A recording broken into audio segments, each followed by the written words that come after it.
प्रणाम। जीवनर यात्रारे खाद्य पेय वस्त्रर जेतिक आवश्यकता अच्छी सत्संगर भी सेतिक आवश्यकता अच्छी। कारण सत्संग द्वारा ही आमे सत्य को चिन्ह पारिबा।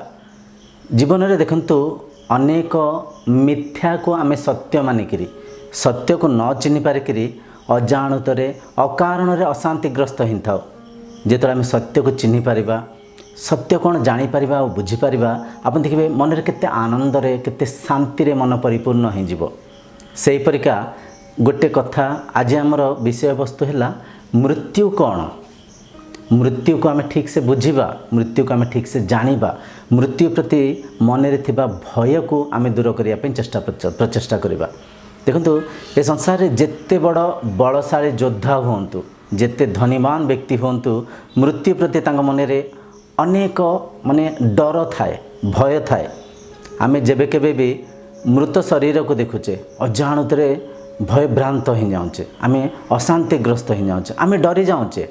कारण सत्य को आमे जानी पारने, मिथ्या को सत्य भाविकी अविद्या अस्मितार अकारण रे आमे डरुचे। आज आमे बुझिबा मृत्यु कौन। एतिक आप बुझंतु जे जन्म नौचे तार मृत्यु हब, जार जन्म नाई तार मृत्यु नाई। ताले सर्वप्रथम आमे बुझिबा जन्म किए नौची। जन्म शरीर नौची, शरीर माने शरीर क्यों परिका जन्म नौची। आमे ए चैनल रे अनेक थर कथा ही सारिचे, अनेक वीडियो रे मुझे कथा को चर्चा करची। तार आज्ञा मुख्य कारण है आमे एतिकी जानिबा एतिकी बुझिबा जे आमे शरीर नुहे, आमे शरीर को चलाउथबा शक्ति। शरीर है प्रकृति। ये कथा को बारंबार मु बुझापी चेष्टा प्रचेषा करी अनेक वीडियो रे कथा कही। आउ थे में ए कथा को चर्चा हवा। शरीर जन्म कौ परिका होची सर्वप्रथम आम बुझा। आम देखंतु जो आहार को खाऊचे, अन्न को खाऊचे, आहार माने फलमूल, साग, पनीपरिबा, डाली, चाउल, जहाँ भी आम खाऊचे से सब कौटी आसूची प्रकृति आमको मिलूची। प्रकृति मिलुवा आहार को आम जो खाऊचे से आहार पेट भीतर को जाकि पेशा होकर रस रे परिवर्तन होची, रस रक्त रे परिवर्तन होची, रक्त मांस रे परिवर्तन होची, मांस हाड़ रे परिवर्तन होची, हाड़ मझिरे मज्ज बनूची, मज्जरू वीर्य बनूची। इठी आपण भल भाव में बुझीपारे आहार ही वीर्य रूप से परिवर्तन होची। जेतले शुक्राणु अंडाणुर मिलन होची जैकोटर निर्माण होची, शरीर निर्माण होची। जेतले शरीर निर्माण होची से शरीर आत्मशक्तिर संपर्क रे आसुची, आत्मस्थापना होची आ शरीर जीवित होची। आप भावुवे एटा केमती होची, एटा प्रकृति रे प्राकृतिक रूप से होची। एमती बुझंतु आपन गोटे मंजीटे नहीं पोती दौंसती, मंजीटा गजा होकरी गछ होची, गछ बड़ होची, फूल फुटुची आ फल फलुची। से परिका जिमती मंजीटा गजा आ वृक्ष रूप से प्रकृति रे प्राकृतिक रूप से होची, एठी सेमती जेतले शरीर संरचना होची, शरीर संपर्क रे आत्मशक्ति आसुची, शरीर जीवित होची, शरीर जन्म नौची। तो ये आप बुझीपारे आहार ही शरीर रूप से निर्माण होची, शरीर संपर्क रे आत्मशक्ति आसिकी से शरीर को परिचालन करुच्ची। आ से नवजात शरीर आउ थे प्रकृति मिलुवा फलमूल को, साग पनीपरिया को खाऊँची, आउ जल को पीऊँची, प्रकृति मिलुवा जल को पीऊँची, प्रकृति मिलुवा निश्वास को अम्लजनिक निश्वास रूप से नौची। माने शरीर प्रकृति। एक कथा बारंबार मु कहिबार उद्देश्य है शरीर पंचभूतर निर्माण होची, शरीर है प्रकृति, आम से शरीर नुहे। शरीर को जो शक्ति चलाऊँची सेटा है आपन स्वरूप। शरीर जो क्षणिक जन्म होची, जन्म अवस्थार ही शरीरर परिवर्तन प्रारंभ हो जाऊँची। शरीर प्रति मुहूर्त शरीर रे अनेक कण कणिका मृत्यु होची, अनेक नुआ कण कणिका जन्म होची, अनेक सेल्स मरुची आ नुआ सेल्स प्रोड्यूस होची। तेणुक शरीर देखंतु जन्म पर आकार आकृति परिवर्तन ही चली। शरीर छोट बेलू आज जाए देखो केते आकार आकृति नहीं। तेणुक ये परिवर्तन ही मृत्यु। जेतले शिशु शरीर युव बयस को आसीगला से शिशु रूपी से शरीर मरीगला।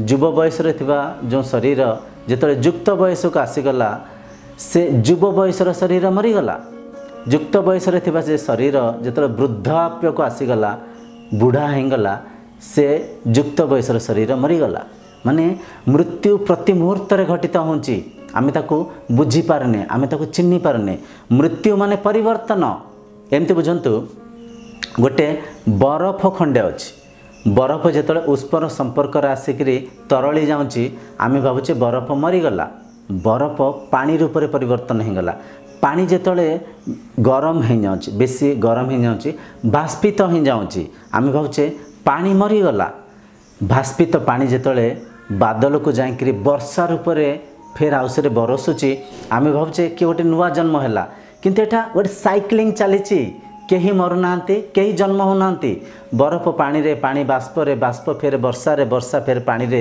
बरसुचे माने पानी साइक्लिंग होची ठीक सेमती पंचभूत रे शरीर निर्माण होची शरीर फेरे आउ थे पंचभूत रे विलीन हो जाऊँगी शरीर जन्म होची आ शरीर मरुची आपण ए शरीर नुहे आपण ए शरीर को चलुवा शक्ति आपण ए शरीर को चलुवा आत्मा एमती बुझंतु गोटे इलेक्ट्रिक बॉल अच्छी करेंट बॉल अच्छे आम देखुचे से बॉल रो गोटे मेकानिजम अच्छी गोटे संरचना है से बॉल रो से बॉल जिते ठीक अच्छी ता भितर करेंट ठीक से प्रभावित हो पारुची बॉल ठीक से जलुची आउ आलोक को प्रसारित करुची जिते बॉल रो मेकानिजम रे डैमेज हो जाऊँगी बॉल रो जो संरचना भितर किसी कमी आसूची एमती बुझंतु बॉल रो जिते फिलामेंट कटि जाऊँगी आउ करेंट ता भितर प्रभावित हो पारुनी मानि नहीं तो बॉल मरीगला ठीक सेमती ही से बॉल परिका आम शरीर किछि मेकानिजम अच्छी आम शरीर भी किछि संरचना होती जो शरीर रोगग्रस्त हो जाऊँगी शरीर क्षमता आत्मशक्ति को प्रसारित करने क्षय हो जाऊँगी शरीर जिते रोगग्रस्त होकरी आत्म माने शरीर जो संरचना भितर किसी कमी आसूची शरीर मृत्यु हो जाऊँगी किंतु आत्मा अजर आत्मा अमर आत्मा मृत्यु होनी सेठी जिते बॉलटा खराब होगला करेंट मरीनी करेंट अच्छी किंतु बॉल रो मेकानिजम डैमेज होबारु बॉल भितर से करेंट प्रभावित न हो पारिबारु बॉलटा जलुनी बॉलटा मरीगला किंतु करेंट अच्छी ठीक से परिका शरीर संरचना रे शरीर किसी मेकानिजम जिते डैमेज होची शरीर जिते रोगग्रस्त हो जाऊँगी शरीर भितर जिते किसी कमी आसूची से समय रे जिते आत्मशक्ति शरीर भितर प्रभावित हो पारनी आत्मशक्ति शरीर को छाड़ी देउची माने शरीर फेर आउ थे मरिकी पंचभूत विलीन हो जाऊँगी आप बुझीपारे शरीर जन्म नौची आ शरीर पंचभूत फेर आउ थे मिसी जाऊँगी एमती बुझंतु गोटे समुद्र अच्छी विराट समुद्र से समुद्र आप देखते गोटे लहड़ी उठुची कौन पानीटा गोटे फॉर्म नौची लहड़ी फिर आउ थे मिटुची जो लहड़ी उठुची आम भावुचे कि गोटे जन्म नेले जो लहड़ी फिर से पानी रे फिर मिसी जाऊँगी आम भावुचे लहड़ीटा मरीगला ठीक सेमती पंचभूत निर्मित ए शरीर जिते ए पंचभूतर एकत्रित होकर जो शरीर रूप में गोटे संरचना होची आम भावुचे किए जन्म नेले जो फेर से पंचभूत निर्माण होता शरीर मृत्यु होकर फिर पंचभूत विलीन हो जाऊँगी आम भावुचे किए मरीगले किंतु सत्य को आम जाने सत्य है आत्मा नित्य है आत्मा सनातन है आत्मा आत्मा अजर आत्मा अमर आत्मा थिला आत्मा अच्छी आत्मा रहिबो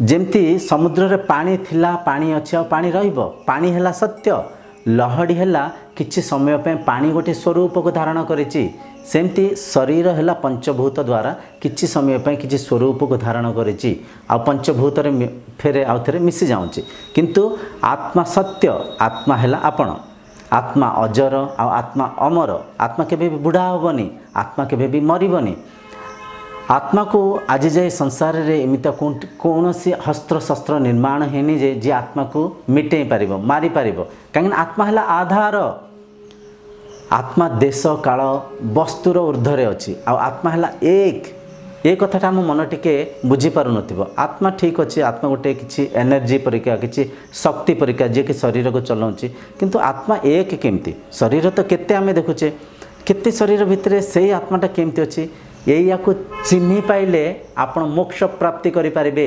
एई जिनिस को चिन्हिबा या जानिबा बुझिबा ही ए जीवन सर्वोच्च प्राप्ति, ताकू ही कहती मोक्ष निर्माण आउ आत्म साक्षात्कार। तेणुक एटा सत्य आम जो उपनिषद अच्छी वेद अच्छी ये सब है प्रमाण, ये सब ग्रंथ है प्रमाण। आत्मा है एक, आत्मा अजर आउ आत्मा अमर।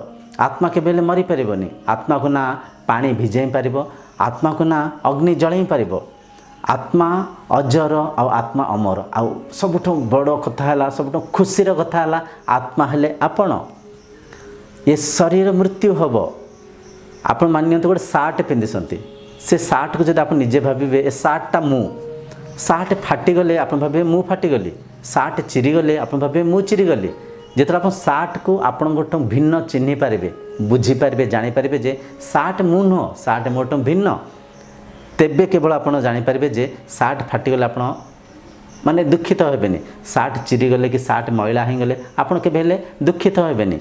ठीक से परिका इठी बुझंतु शरीर निर्माण होची, शरीर प्रकृति, शरीर मृत्यु हब किंतु आपण शरीर नुहे, से शरीर को चलुवा शक्ति आपण है आत्मा। बहुत लोकों मनरे ये प्रश्न भी उठे जे मृत्यु समय केमती नागुथिबो, मृत्यु घटित होला परे केमतिया से अनुभवटा केमतिया हिंथिबो। आपण आज्ञा ये अनुभव को प्रतिदिन अनुभव करसंती। जेतला आपण रात्रि सोई पडुसंती, राति रे गाढ़ निद्रावस्था को जाऊँगी, सुसुप्ति अवस्था को जाऊँगी, से गाढ़ निद्रावस्था रे ये जागृत संसार रहुनी, स्वप्नर संसार रहुनी, मन ता निज स्वरूप समाहित रहीकि रोचे। से गाढ़ निद्रावस्था ही मृत्यु अवस्था। जिते शरीर जीवित रोचे, शरीरर संपर्क माने इंद्रियों संपर्क में जिते भौतिक वस्तु पदार्थ आसूची, जो परिका अनुभव होची, से अनुभवर स्मृति मन में चलवा द्वारा आम केतले हसुचे तो केतले कांदुचे, केतले खुशी होचे तो केतले दुखित होचे। आ जिते मन रहुनी, शरीर रहुनी, इंद्रिय रहुनी, से आत्मशक्ति ता स्वरूप समाहित रोचे, मन ता स्वरूप समाहित रोचे। गाढ़ निद्रावस्थार से स्थिति ही मृत्युर स्थिति, या आम प्रतिदिन अनुभव करचे, किंतु अविद्या अस्मितार ताको चिन्ह पारुने, ताको आम बुझी पारुने। मृत्यु अवस्था माने विचार रहित अवस्था, गाढ़ निद्रा अवस्था। आज कार्यक्रम के रखुची, आगामी कार्यक्रम जाए, आगामी वीडियो जाए आपंठ विदाय मांगुची। से पर्यंत प्रणाम।